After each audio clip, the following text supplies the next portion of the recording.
हुज़ूर पाक सल्लल्लाहु ताला अलैहि वसल्लम ने सहाबा से फरमाया, अगरचे वो कैदी बनकर के आई लेकिन हातिम की बेटी है, उसके साथ अच्छे अखलाक से पेश आओ। कैदियों के साथ अच्छे अखलाक से पेश आना मेरे आका की शान है। कैरेक्टर की सर्टिफिकेट बांटने वाले आज जो अमेरिका है सुपर पावर कहलाता है अपने आप को, अबू ग़रीब जेल, गुआंतानामो बे जेल, ये दुनिया की बदनाम जमाना जेल, जहां कैदियों से ऐसा सुलूक किया गया है जहां जानवरों की साथ भी नहीं किया जाता। इराक के कैदी, इराक के, शाम के, ईरान के जो कैदी इनके यहां आए, उन जेलों में रख करके इतनी सजाएं दी गई, अल्लाह की पनाह, इनके अमेरिकी फौजियों ने कैदियों के मुंह में पेशाब किया है। ये तारीख में मौजूद चीजें हैं और उनको अजियतों से ऐसा गुजारा है कि मैं बयान नहीं कर सकता उनके साथ क्या क्या किया जाता है। जानवरों से भी ज्यादा जलील उनके मुसले किए गए हैं, मुसले किए गए हैं, आंखों में सलाइयां फेरी गई। आज के जमाने में ये कैदियों के साथ इस तरह का सलूक करते हैं। अल्लाह के नबी सल्लल्लाहु ताला अलैहि वसल्लम ने कैदियों के साथ बुरा सलूक नहीं फरमाया। बदर से ही ले लें आप, जंगे बदर में तो 70 कैदी आ गए थे, लेकिन अल्लाह के नबी सल्लल्लाहु अलैहि वसल्लम ने किसी को न जलाने का हुक्म दिया न मारने का। बाद सहाबा कह रहे थे कि ये वही लोग हैं जो मक्का में सहाबा को मारते थे, कत्ल भी किया है इन लोगों ने, ये आज पकड़े गए, इनको मारें। नबी कौनैन सल्लल्लाहु ताला अलैहि वसल्लम ने उन कैदियों के मुतालिक कहा, जिसके पास फिदिया है फिदिया देकर के आजाद हो जाए, और जिसके पास फिदिया देने की रकम नहीं है वो मेरे 10 सहाबा को कोई हुनर सिखा दे, वो आजाद हो जाए। जंग में कैदी होकर के आए हैं, ऐसों को तो कोई नहीं छोड़ता। आप देख ले, बॉर्डर क्रॉस होकर के कभी हिंदुस्तानी पाकिस्तान पहुंच जाए, 40 साल तक ना पाकिस्तान छोड़ता है ना कहीं कोई दूसरा मुल्क छोड़ता है। बॉर्डर क्रॉस कर लिया, इलीगल कैदी है वो, पूरी जिंदगी का कैदी। आज पूरी दुनिया जानती है, लेकिन अखलाक रसूल की एक मिसाल तुम नहीं पेश कर सकोगे। कैदियों के साथ, कैदी जब आ जाते थे तो मस्जिद नबवी में ही उन्हें रखा जाता था। ऐसा नहीं कि उनको जंगल में, मैदान में, सहरा में बांध करके रखते। मस्जिद नबवी का एक हिस्सा उनके लिए रख दिया गया था कि जो भी जंगों में कैदी गिरफ्तार होकर के आए उन्हें यहां रखो। क्यों? इसलिए कि वो कैदी सिर्फ 2 दिन कैद में रहते, 3 दिन कैद में रहते, फिर छूट जाते। क्यों छूट क्यों जाते? इसलिए कि सहाबा के अखलाक और नमाजें जो देखते वहीं से वो कलमे पढ़ने लग जाते थे। ये हिकमत बालिगा थी मेरे आका सल्लल्लाहु अलैहि वसल्लम की। कैदियों को मोहब्बतों से ईमान की तरफ भी बुलाया, और जो ईमान लाया फिर वो किसी का कैदी नहीं, फिर किसी का कैदी नहीं। हत्ता कि कातिल भी ईमान लाया है तो हुजूर ने माफ किया है। अब अदी बिन हातिम की बात मैं कर रहा हूं। अदी बिन हातिम बाद में ये सहाबी हो गए। अदी बिन हातिम जिनके मुतालिक ये रिवायत है कि वो भाग करके मुल्के शाम चले गए। उनकी बहन को हुजूर सल्लल्लाहु ताला अलैहि वसल्लम ने आज़ाद किया और कहा, जाओ तुम्हारे भाई को भी खुशखबरी दे दो कि अगर वो आ जाएं तो उन्हें भी माफ कर दिया जाए। वो गई, जाकर के अदी से हुजूर की बड़ी तारीफें की, ऐसे अखलाक वाला मैंने कभी किसी को नहीं देखा। ऐ मेरे भाई चलो तो तुम मदीने मिल के आते हैं। वो अपने भाई को लेकर मदीने आई। हुजूर पाक सल्लल्लाहु ताला अलैहि वसल्लम से पहले तो मिलना नहीं चाह रहे थे। अदी जब आए, हुजूर पाक सल्लल्लाहु ताला अलैहि वसल्लम ने मुसाफा किया और हाथ अपने हाथ में लेकर के ही चलने लगे। वो ईमान वाले नहीं, हाथ अपने हाथ में लेकर मस्जिद नबवी की तरफ चलने लगे। अदी कहते हैं कि मुझे तो ईमान लाना नहीं था, हुजूर पाक सल्लल्लाहु ताला अलैहि वसल्लम को सिर्फ देखने के लिए आए थे। वो अपने आला बाप के बेटे हातिम ताई का बेटा था, बहुत अच्छे अखलाक वाला हातिम ताई। लेकिन हुजूर पाक सल्लल्लाहु ताला अलैहि वसल्लम के पास जब हातिम ताई का बेटा आया है, मस्जिद नबवी जाने से पहले रास्ते में एक बूढ़ी औरत दौड़ती हुई आई। उलझे हुए बाल हैं, पुराने कपड़े हैं, धूल में हटी हुई है, लोगों को हटाते हटाते आ रही है। अल्लाह के नबी सल्लल्लाहु अलैहि वसल्लम रुक गए। सहाबा ने कहा, हुजूर ये तो पागल औरत है, बदजुबान है, बहुत बोलती है, आपके पास आएगी, वक्त जाया करेगी, कुछ ना कुछ बोलती रहेगी। हुजूर ने फरमाया, हटो उसको आने दो। सहाबा रोक रहे थे, वो खातून आगे बढ़ती आई। अल्लाह के नबी सल्लल्लाहु अलैहि वसल्लम ने फरमाया, मुझे मालूम है पूरे मदीने में उसकी कोई बात नहीं सुनता, अगर मैं भी ना सुनूं तो वो किसको सुनाएगी। अदी बिन हातिम कहते हैं मेरा हाथ मेरे आका सल्लल्लाहु अलैहि वसल्लम के हाथ में था। वो खातून आई, मिनट 2 मिनट नहीं घंटों खड़ा करके रखी रही, बात करती रही, बात करती रही, बात करती रही, और कही हुई बात वही पलटा पलटा कर दोबारा वही बातें करती रही। अदी बिन हातिम कहते हैं मैं हुजूर को देख रहा था, उस औरत की बात को ऐसे सुन रहे हैं जैसे किसी बड़े दानिशमंद की बात सुन रहे हो। बार बार उसे सर हिला करके कहते हैं हाँ अच्छा ऐसी बात है, अच्छा ऐसी बात है। अदी बिन हातिम कहते हैं ये अल्लाह का रसूल है जो सामने वाले को ये एहसास भी होने नहीं देता कि वो पागल है, ये एहसास भी होने नहीं देता कि उसका ज़हनी तवाज़ुन खराब है।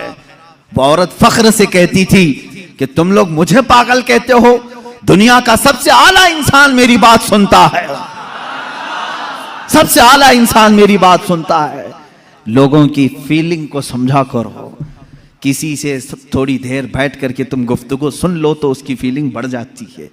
अजीज़ा ने गिरामी, अदी कहते हैं मैं उसी वक्त ईमान ले आया। मैंने ऐसे अखलाक किसी के नहीं देखे जो आम किस्म के लोगों की भी बातें सुनने के लिए खड़ा हो जाता हो और उसे एहसास होने नहीं देता। अजीज़ा ने गिरामी वक़ार, मुझे आज बड़ा कल होता है उन बच्चों को जिनकी माएँ रोते हुए आकर कहती हैं मेरा बेटा 2 मिनट भी मेरे पास बैठता नहीं, मेरी बातें नहीं सुनता। क्या तुम्हारी माँ पागल हो चुकी है? क्या तुम्हारी माँ बेवकूफ़ हो गई है, बूढ़ी हो गई है? आज तुम उसके पास वक्त नहीं गुजारना चाहते? बाप के पास कौन ऐसा बेटा है जो थोड़ी देर बैठे?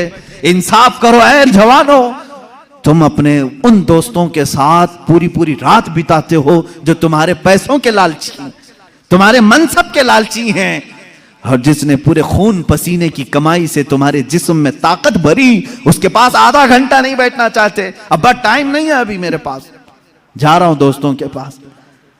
तुम्हारे दुनिया का सबसे बेहतरीन कोई दोस्त है वो तुम्हारा बाप है, सबसे बेहतरीन दोस्त तुम्हारी माँ है, उसके पास अपना वक्त क्यों नहीं शेयर करते? ये मेरे पास दर्द भरी हुई दास्तानों की फेरिस्त है जो माँ और बाप सिर्फ ये चाहते हैं कि हमारे बच्चे थोड़ा वक्त हमारे साथ भी बिताएं। बुढ़ापे में हमारी बातें सुनने वाला अब कोई नहीं है। याद रखो, तुम्हारे बाप और माँ की जो तुमने जवानी में ताजीम की ये अलग मकाम रखती है। असल ताजीम तो वो है जब तुम जवान हो और वो बूढ़े हो चुके हो। वो पूछी हुई बात को बार बार पूछ रहे हो तुमसे, एक ही सवाल को दोहरा रहे हो बार बार। तुम चिल्ला करके कहोगे अम्मा अभी तो बताया था, बार बार क्या पूछती है? ना मेरे अजीज, तुम उम्मत मुस्तफा हो। मेरे आका सल्लल्लाहु ताला अलैहि वसल्लम एक ऐसी औरत जिसके मदीने में कोई बात नहीं सुनता, एक ही बात को 70 बार सुना होगा, लेकिन कभी हुजूर ने नहीं फरमाया अभी थोड़ी देर पहले तूने कहा था ना। उसकी बात, हर बात सुनते रहे। अपने माँ बाप में से जब कोई बुढ़ापे को पहुंच जाए, वो तुमसे बार बार सवाल करने लगे, तो उन्हें ये एहसास भी होने नहीं देना कि उन्होंने तुमको इससे पहले भी कोई बात पूछी थी। हर बार नई ताजगी के साथ जवाब दो, हाँ अम्मा ऐसी बात तो है। कभी तुम्हारी माँ ने पूछा बेटा सुबह नाश्ता किए थे? कहा हाँ अम्मा नाश्ता हो गया। थोड़ी देर के बाद फिर पूछी अम्मा बेटा नाश्ता किए थे? कहा हाँ अम्मा अभी तो नाश्ता किया था। फिर पूछा उसने नाश्ता किए बेटा? कहा हाँ अम्मा नाश्ता किया। ये नहीं कि अम्मा अभी तो बताया फिर पूछ रही हूं, नहीं, उसे ये एहसास तक होने ना दो कि उसने 2 बार तुमको पहले पूछा है। यह है माँ बाप की ताजीम, यह है हुस्न अखलाक। अल्लाह के नबी सल्लल्लाहु ताला अलैहि वसल्लम उनकी बातें सुनते थे जिनकी दुनिया में कोई नहीं सुनता था। इसीलिए शायर ने कहा है लगाते हैं सीने से उसको भी आका जो होता नहीं मुंह लगाने के काबिल, जो होता नहीं मुंह लगाने के काबिल है। मेरे अजीजों, यही तो एक भरम हमारे पास है, यही तो एक आस हमारे पास है। आज हमारी कोई सुनता है तो सिर्फ मुस्तफ़ा करीम का दरबार है, मेरे आका सल्लल्लाहु ताला अलैहि वसल्लम। ये आस बढ़ जाती है, हमारी उम्मीदें बढ़ जाती हैं कि हमारी अगर दुनिया में आज कोई नहीं सुन रहा, इंशाअल्लाह एक दिन मदीने पहुंचकर सब सुनाएंगे, सब सुनाएंगे। मेरे आका सल्लल्लाहु ताला अलैहि वसल्लम धुतकारेंगे भी नहीं, इनकारेंगे भी नहीं, सुनेंगे पूरी बातें। यहां तक कि अल्लाह के नबी सल्लल्लाहु ताला अलैहि वसल्लम के पास लोग आते अपनी दर्द की दास्तानें सुनाने के लिए। कभी आपने महसूस किया कि मेरी जिंदगी ऐसी तो बन जाए कोई मेरे पास आकर के अपने गम को सुना ले। मैं अपनी तारीफ नहीं करता, कभी कभार मेरे पास ऐसा होता है, लिखने में बैठा हूं, पढ़ने में मसरूफ हूं, कोई दर्द के मारे हुए लोग या कोई खातून, औरतें जब बात करती हैं तो बहुत ज्यादा बात करती हैं, होता है कि डांट दिया जाए, रख दिया जाए, लेकिन अखलाक मुस्तफ़ा ये होते हैं, हम ये सोच लेते हैं कि शायद थोड़ी देर बात करने से इसकी दिल की भड़ास निकल जाए, इसका दिल हल्का हो जाए। अगर अल्लाह ने मुझे जरिया बना लिया तो ये भी उसका इनाम है। बनो इस तरह से कि तुम्हें कोई अपना दर्द सुना सके, तुम्हारे कंधे पर सर रख करके रोकर अपना हल्कान कर सके, दो आंसू तुम्हारे सामने बहा ले तो उसे हल्का लगने लगे। ये नहीं कि तुम हर एक से जी छुड़ाते हुए, जान छुड़ाते हुए भागते रहो। कितनी माएं आज तुम्हारे इंतजार में, उन जवानों की। मैंने शायद इसे कबल भी कहा हो अपनी तकरीरों में, फिर मैं आज दोहराता हूं। एक नौजवान है, आज भी मैं बच्चों से कहता हूं, वक्त को गनीमत जानो मेरे अजीज बच्चों। जो अल्लाह ने तुम्हें माँ बाप की दौलत से नवाजा है, ये दोबारा नहीं मिलते। एक बार इनका जनाजा निकल जाता है तो दुनिया में अंधेरा छा जाता है। फिर दोबारा बाप की जैसी कोई छत भी नहीं मिलती और माँ की जैसा कोई साया भी नहीं मिलता। ये याद रखना हमेशा। एक नौजवान को मैंने देखा था, वो बड़ा अय्याश तबीयत का था, माँ बेवा है, बहुत पहले ही शौहर का इंतकाल हो गया था, बच्चा सिर्फ 4 साल का था या छोटा सा था। जब से वो घरों के काम कर करके अपने बच्चे को पालती थी, जवान हुआ तो औबाशों की सोहबत में लग गया, बदमाशों की सोहबत में आ गया। माँ को अब इससे बड़ा धचका और क्या लगे। एक दिन आई थी मेरे पास रोते हुए, कहा गजब हो गया, जिंदगी ने पहले ही मेरे से शोहर की जुदाई, और मैंने ऐसे अय्याम काटे कि लोगों के जूठे बर्तन धोए, इस उम्मीद पर कि एक बेटा है जवानी में, ये जब पहुंचेगा तो मेरे बुढ़ापे का सहारा होगा। लेकिन मुफ्ती साहब ऐसा हो गया कि मेरा बेटा बदमाशों की सोहबत में चला गया। अब मेरा वो आखिरी सहारा भी खत्म है, मैं किसके पास जाऊं। वो गम के मारे इतना रोई थी। मैं जब भी आज याद करता हूं उस खातून को तो मुझे तन्हाई में रोना आता है। मैं जितनी कोशिश हो सकी, मैं कोई बहुत बड़ा मुअस्सिर आदमी नहीं हूं, एक छोटा तालिब इल्म, सोचा कि उस नौजवान बच्चे को बुलाऊं।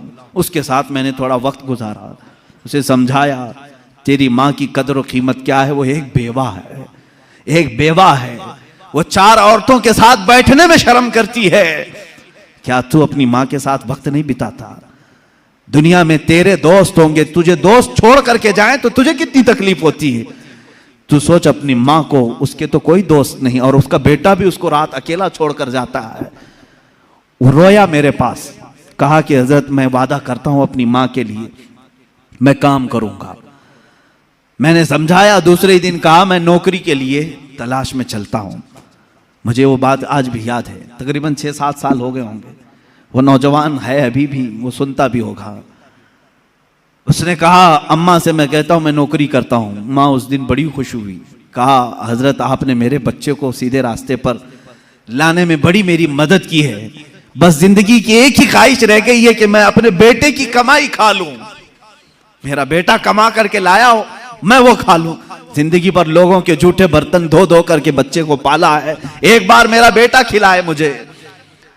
वो इस आस में रही। वो बेंगलुरु या कहीं किसी इलाके में नौकरी पर गया, महीना गुजरा था, तनख्वाह आई उसकी। उसने कहा तनख्वाह संभाल कर, पहली तनख्वाह मैं अपनी माँ को लेके जाता हूँ। वो पूरा अपनी तनख्वाह, अपनी सैलरी लेकर के गांव पहुंचा था, उसे पता ही नहीं था। उसके घर के पास भीड़ जमा हुई थी। जब उसने देखा तो लोगों ने कहा कि तेरी माँ का रात में इंतकाल हो चुका। उसने वो पैसों का लिफाफा अपनी माँ के कदमों में रखा। आज तक जब कभी वो मिलता है तो फूट कर रोता है, कहता है मेरी माँ इसी आस में दुनिया से चली गई कि बेटे की एक कमाई खा लूं। लेकिन मुझसे ज्यादा बदनसीब कौन है इस दुनिया में, जो माँ के कमाए हुए जूठे बर्तन को धोए हुए कमाई तो खा लिया, अपने हाथों का एक लुकमा में अपनी बेवा माँ को खिला नहीं सका। ऐ नौजवानों, क्या इसी का नाम जिंदगी है? क्या इसी का नाम ईमान है? तुम्हारे अखलाक तो वो होने चाहिए कि तुम बाहर जाओ तो तुम्हारे माँ बाप तुम्हारे अखलाक पर फख्र करें। तुम्हारी एक एक कमाई के लिए वो आज भी इंतजार में है। एक बात याद रखना, माँ बाप लालची नहीं है तुम्हारे, लेकिन सिर्फ उनकी ख्वाहिश ये होती है कि बेटा अपने पैरों पर खड़ा हो जाए। जब मुर्गी अपने चूजों को खुद खाते हुए देखती है तो खुश हो जाती है, पहले चोंच से दाने तोड़ तोड़ के खिलाती रहती है, लेकिन जब बच्चे खाने के लायक हो जाते हैं तो खुश होती है। क्या तुम्हारे माँ बाप को इतनी भी खुशी नहीं देना चाहते हो? आज इतना भी उन्हें सुकून नहीं देना चाहते? जिन्होंने माँ बाप के साथ बदतमीजियां की हैं, उन्होंने दुनिया में अपनी जहन्नम खरीदी है। अल्लाह के नबी सल्लल्लाहु तआला अलैहि वसल्लम से किसी ने पूछा माँ बाप क्या हैं? हुजूर ने फरमाया वो तेरी जन्नत भी है, तेरी दोज़ख भी है। वो तेरी जन्नत भी है, तेरी दोज़ख भी है। जिसने माँ बाप के साथ बुरा सलूक किया उसने दुनिया में दोज़ख खरीद ली है। अल्लाह के नबी सल्लल्लाहु अलैहि वसल्लम ने यहां तक फरमाया, मैं तो चाहता हूं कि जिस घर में वालिदैन का नाफरमान हो उसके घर को आग लगा दूं, दुनिया में आग लगा दूं। यह बात यहां से निकली थी कि तुम उम्मत मुस्तफा हो। मेरे अखलाक, मेरे आका के अखलाक तो ये थे, आम खातून जो दुनिया की है, मदीने की गलियों में बूढ़ी औरत है, फटे कपड़े हैं, उलझे बाल हैं, उसकी बात सुनने के लिए पूरे कायनात का आका खड़ा हो सकता है। तो है मेरे अजीज, तुम अपनी माँ के लिए थोड़ा सा वक्त नहीं निकाल सकते? अपनी माओं के पास वक्त गुजारो। मैं समझता हूं दुनिया का अजीम वक्त है, दुनिया का अजीम वक्त है। मैं भी आज अपनी डायरी में मैंने लिखा है, मैंने बहुत सारी जगहों पर तालीम हासिल की है, मदरसों में पढ़ा हूं, हिफ्ज़ कुरान हुआ है, आलिम पढ़े हैं या मुफ्ती कोर्स किए हैं, जहां जहां वक्त गुजारे हैं। लेकिन मैंने महसूस किया है मेरी जिंदगी का सबसे कीमती वक्त वो है जब मेरे बाप बीमार थे और मैं उनके कदमों में बैठा रहा हूं, उनकी आखिरी नसीहतें सुन रहा हूं। उससे बेहतर वक्त हमारी जिंदगी में नहीं आया। एक मेरे उस्ताद गिरामी, मुर्शिद गिरामी के पास गुजारा हुआ वक्त, वो मेरी जिंदगी का लुब्बे लुबाब है, हासिल कलाम है। मैं समझता हूं मेरी नजात का कोई जरिया है तो यही दो वक्त है। बाकी तो मैंने भी दुनिया में कोई अच्छा काम नहीं किया। लेकिन मेरे अजीज हो, याद रखो, तुम्हारे पास, तुम्हारे वालिदैन के पास गुजारा हुआ थोड़ा वक्त तो होनी चाहिए। खुश करो उन औलाद, उन वालिदैन को। और ये भी याद रखना, आज वो तुम्हारे वालिदैन हैं, कल तुम किसी और के वालिदैन बनने वाले हो। कल तुम भी बाप बनोगे, तुम्हारे सामने भी तुम्हारे बच्चे आएंगे और तुम उस वक्त दर्द की सिसकियां लेते रहोगे। सोचोगे मेरा बेटा जवाब दे रहा है, कितना बुरा लग रहा है। उस वक्त एहसास होगा जब मैंने मां को ताना मारा था तो मेरी मां का कलेजा क्या हुआ होगा। आज मेरा बेटा मुझे उल्टा जवाब देता है तो मैं टूट जाता हूं। मैंने तो बाप को इससे भी सख्त जुमले कहे थे, मेरा बाप कितना टूटा होगा। उस दिन तुम्हें एहसास होगा, उस दिन तुम्हें ख्याल आएगा। इसलिए अपने इन अखलाक आली को आज अपनी जिंदगी में ले आओ।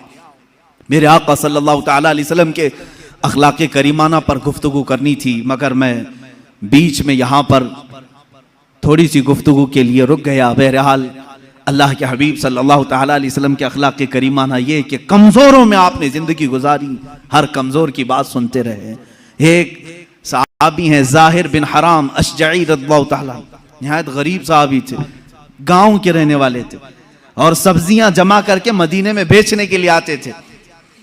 सब्जियां लेकर, ताज़ी ताज़ी सब्जियां लेकर के मदीने में आए और उनकी आदत थी हर पहली सब्जी हुजूर के पास लेके आते थे, हुजूर की बारगाह में पेश करते।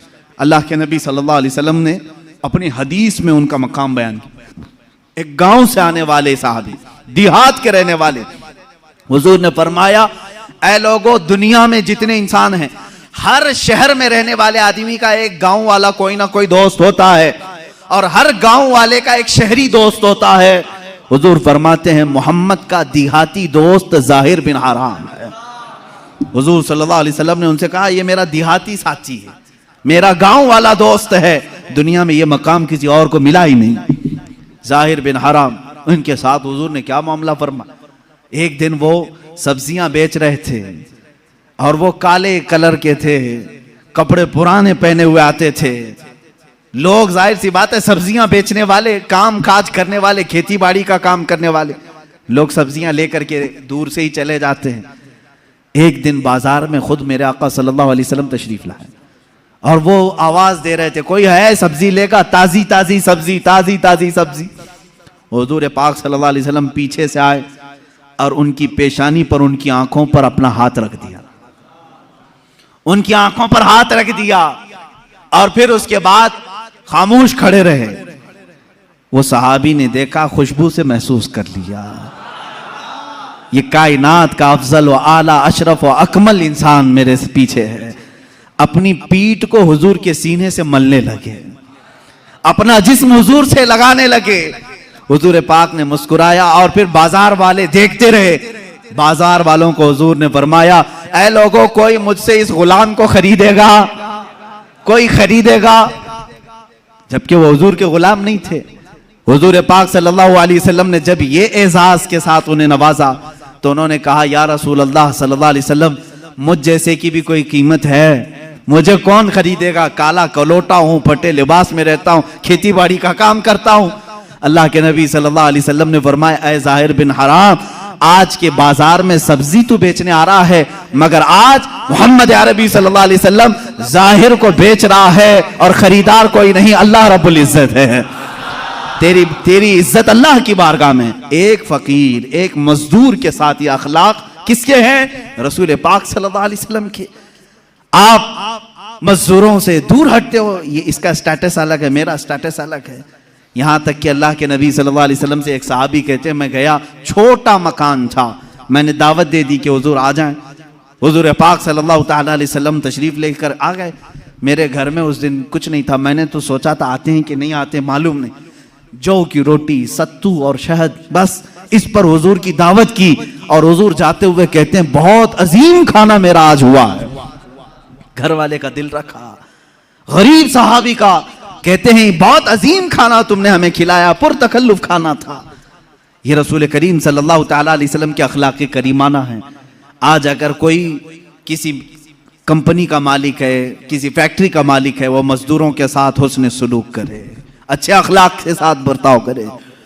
यहां तक कि अल्लाह के नबी सल्लल्लाहु ताला अलैहि वसल्लम के आखिरी कलमात जो आपकी वफात के वक्त थे वो यही थे, ऐ लोगों, नमाज का ख्याल करो और अपने मजदूरों का ख्याल करो। गुलामों के मुतालिक हुजूर ने फरमाया, जो तुम पहनते हो वो उन्हें पहनाओ, जो तुम खाते हो वो उन्हें खिलाओ। इसीलिए मेरे उस्ताद हमेशा बड़े मुशफिक उस्ताद थे। जब वो खाने के लिए बैठते थे तो अपने दस्तरखान पर हमको भी शामिल करते थे और कहते, हम डर करके दूर हटते तो कहते, ये अखलाक मुस्तफ़ा है, आका और गुलाम एक दस्तरखान पर बैठे हैं, उस्ताद और शागिर्द एक दस्तरखान पर बैठे हैं, इसमें कोई तकल्लुफ नहीं। मेरा दस्तरखान अलग होना चाहिए, शागिर्दों का अलग होना चाहिए, हमारा स्टेटस अलग है, वो मजदूरों का अलग होना चाहिए, सब एक साथ बैठे। ये उम्मत मुस्तफ़ा के अखलाक हैं। रसूल करीम सल्लल्लाहु ताला अलैहि वसल्लम के अखलाक के करीमाना में से एक बात ये भी थी कि आप अपने रिश्तेदारों का भी उतना ही ख्याल फरमाते थे और दूसरों का भी। यहाँ तक कि एक मर्तबा हुजूर सल्लल्लाहु ताला अलैहि वसल्लम की बारगाह में एक खातून आई, सहाबा बैठे हुए थे, हुजूर खड़े हो गए, अपनी चादर निकाली और जमीन पर बिछाया। वो खातून आई, बैठी, हुजूर पाक सल्लल्लाहु ताला अलैहि वसल्लम दो जानू होकर उनके पास बैठे उस खातून के और सुनते रहे बातें। यहाँ तक कि बहुत देर के बाद वो खातून उठी, हुजूर ने बहुत सारी बकरियां उस खातून को तोहफे में दी, वो जाने लगी। सहाबा ने कहा, या रसूल अल्लाह सल्लल्लाहु अलैहि वसल्लम, इतनी ताजीम किसी औरत की हमने नहीं देखी। हुजूर पाक सल्लल्लाहु अलैहि वसल्लम ने फरमाया, मेरे साहबा, वो मुझे दूध पिलाने वाली माँ हलीमा सादिया थी, मुझे उसने 2 साल दूध पिलाए हैं। जो सिर्फ रजाई माँ है उसका अदब मेरे आका इस कदर फरमाते थे। अपनी चादर पाक बिछाई और उनके सामने दो जानू होकर बैठे रहे। यहाँ पैदा की हुई माँ के साथ बुरा सलूक किया जाता है। एक बार हजरत शैमा आई, हुजूर सल्लल्लाहु अलैहि वसल्लम की दूध शरीक बहन, हजरत हलीमा सादिया की बेटी। रसूल करीम सल्लल्लाहु ताला अलैहि वसल्लम ने उनके लिए इतना एजाज किया कि उनकी दावत फरमाई, उनको तोहफे दिए, हदिये दिए और इज्जत के साथ उन्हें रुखसत किया। हजरत शैमा अपने कबीले में आई बहुत सारा माल लेकर के। लोगों ने पूछा, कहां से आई शैमा, पहली बार तेरे पास, इतनी बरकत देख रही हैं। शैमा ने कहा, बरकत वाले मेरे बड़े भाई के पास से आ रही हूं। वो रजाई भाई थे रसूल करीम सल्लल्लाहु अलैहि वसल्लम के। क्या हम भी अपनी बहनों का ऐसा अदब करते हैं? वो हुजूर की सगी बहन नहीं थी, दूध शरीक बहन थी। तुम्हारे घरों में बहनें आए, तो अच्छा खाना खिलाओ, अच्छा पकाओ, उन्हें इज्जत के साथ रुखसत करो।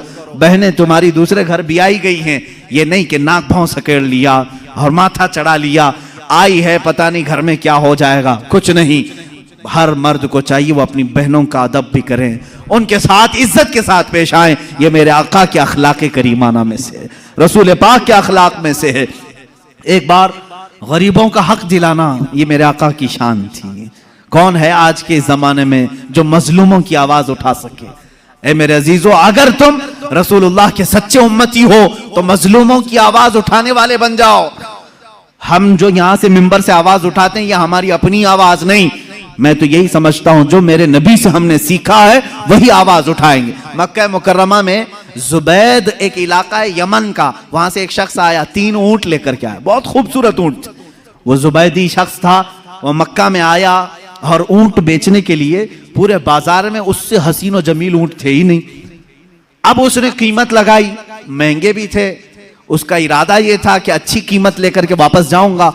लेकिन मक्का में अबू जहल की दादागिरी भी चलती थी, गुंडागर्दी थी, वो गुंडा था मक्के का और उसकी बात पर लोग डरते भी थे।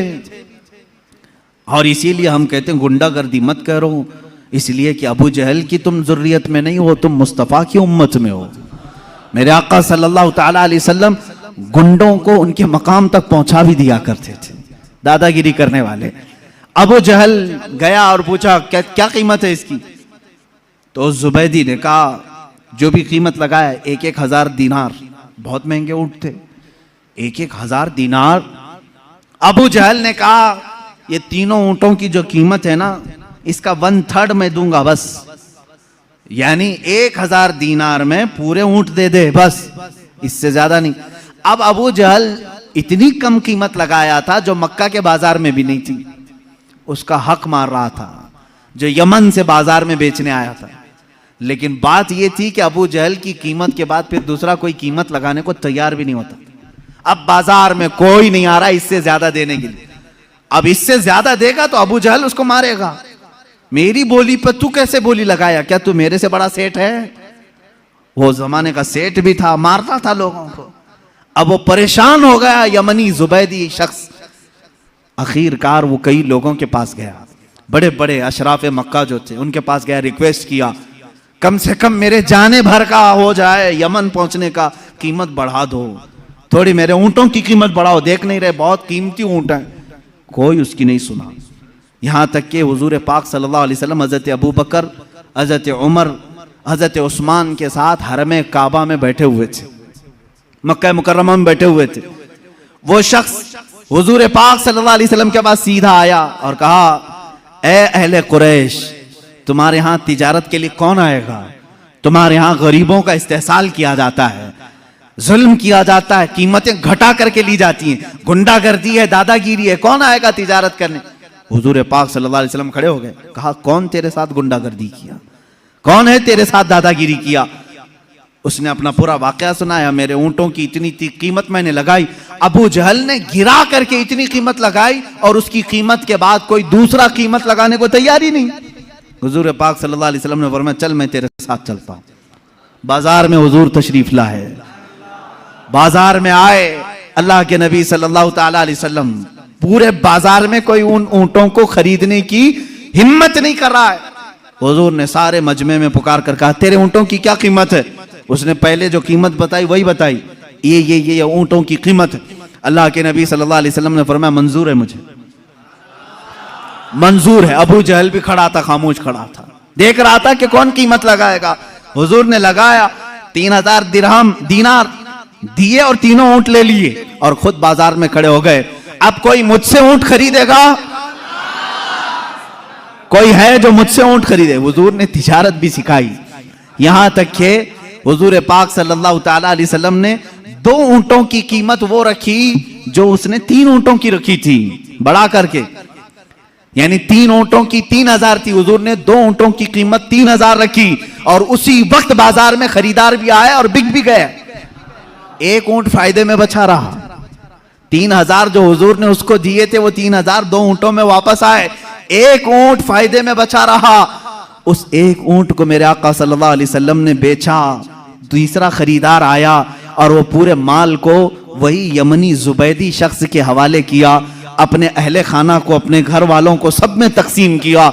ये सब माजरा देख रहे थे। अबू जहल खड़ा था, सीधे हुजूर चलते हुए अबू जहल के पास आए, सीधे उससे कहा, या उमर, उसका नाम उमर था, ए अबू जहल, ए उमर, आइंदा दोबारा किसी भी मजलूम के साथ ऐसा मामला ना करना, वरना तेरे साथ वो सुलूक होगा मेरी जानिब से जिसको तू कभी जिंदगी में पसंद नहीं करेगा। उसने कहा, ठीक है, मैं वादा करता हूं आइंदा से किसी की कीमत नहीं गिराऊंगा। भीगी बिल्ली बन गया, डर गया इतना, जिसके रौब से सारे लोग डर रहे थे, कुछ नहीं। हुजूर शाहाना फतह के साथ निकले, सारे कुरैश के सरदार जल्दी जल्दी दौड़े आए। अबू जहल से कहा, क्या हो गया, क्यों घिग्गी बन गई थी? मोहम्मद से डर गए? हम तो उनके खिलाफ मीटिंगें करते रहते हैं, सबके सामने उन्होंने तुझे डरा लिया और तू हाँ हाँ करता रहा, वादा भी कर लिया आइंदा कभी नहीं करूंगा, क्या बात है? सुनो मेरे अजीजों, अल्लाह की अजीम फतह और नुसरत कैसी होती है। अबू जहल कहता है, लोगों क्या बताऊं, बात यह है कि मोहम्मद की बात को मैं इनकार कर सकता था, लेकिन जब वो मेरे सामने बात करने के लिए आए तो मैंने देखा इधर 500 उधर 500 नेजा लेकर कोई लोग खड़े हुए थे। अगर मैं इनकार करता, सारे नेजे मेरे ऊपर आ जाते थे। इतनी बड़ी जमात मोहम्मद अकेले लेकर के आए हैं, मैं मानता ना क्या करता, यहां मानू ना तो क्या करूं, मेरी जान तो नहीं दे सकता था। मैं मान लिया, जैसे ही मैं मान लिया वो जमात भी गायब हुई, मोहम्मद भी चले गए। मुझे मालूम था कि मोहम्मद कोई जमात लेकर के आए।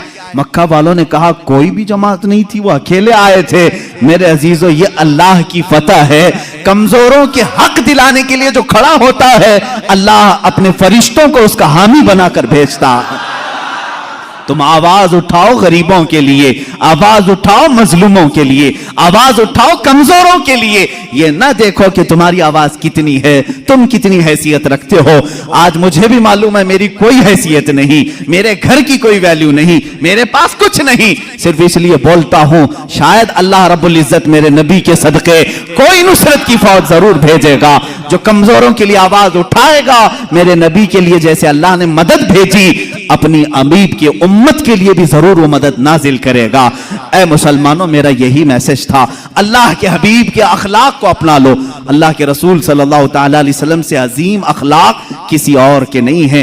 रहम के मामले में, माफ करने के मामले में, सच बोलने के मामले में, वादा वफाई के मामले में, अमानत के मामले में, और लोगों से मुलाकातों के मामले में, एक दूसरे को खिलाने के मामले में, एक दूसरे से बात करने के मामले में, एक दूसरे के दुख दर्द में शरीक होने के मामले में, लोगों के जनाजे उठाने के मामले में, बीमारों की इयादत करने के मामले में, बच्चों को मुस्कुराने के मामले में, औरतों की बातें सुनने के मामले में, बेवाओं का बोझ उठाने के मामले में, हर चीज में मेरे आका के अखलाक की कोई मिसाल नहीं।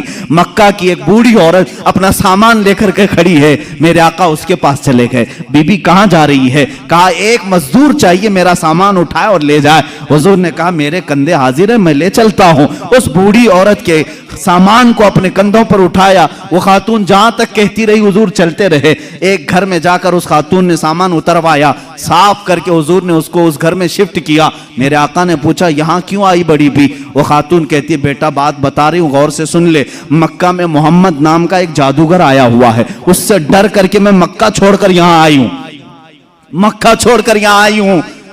कहा, मोहम्मद नाम का जादूगर आया है, उसका जादू सब पर चल जाता है। मैं नहीं चाहती कि मेरे ऊपर भी जादू हो जाए, मेरा दीन बदल जाए। मैं मक्का छोड़कर यहाँ आई हूं। मेरे आका की आंखों में आंसू आ गए। क्या प्रोपेगेंडा फैलाया था शैतानों ने, जालिमों ने, काफिरों ने। उस खातून ने पूछा, तुम क्यों रोते हो? कहा, जिसके डर से तुम आई हो वो नाम मोहम्मद मेरा है, वो नाम मोहम्मद मेरा है।